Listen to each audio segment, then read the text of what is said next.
Welcome to another video. Today we have something very cool, super interesting video for you guys. I'm gonna show you how to unlock the network of your phone to use it with any carrier. This is 100% legal. Your phone will not be damaged in any way. It is in fact very positive and beneficial to be fully network unlocked.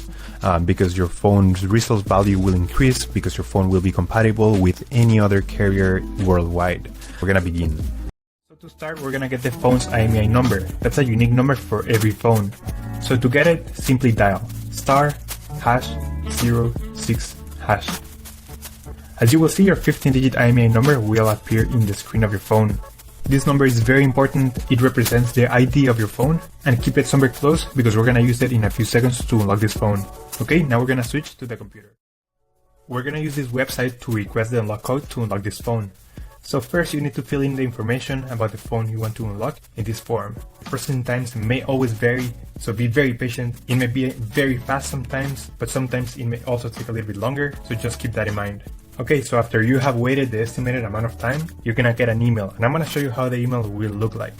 And as you can see here, I got this message and it confirms that the phone has been unlocked. Thank you so much for watching this video. If you have any questions, just leave them on the comment section down below.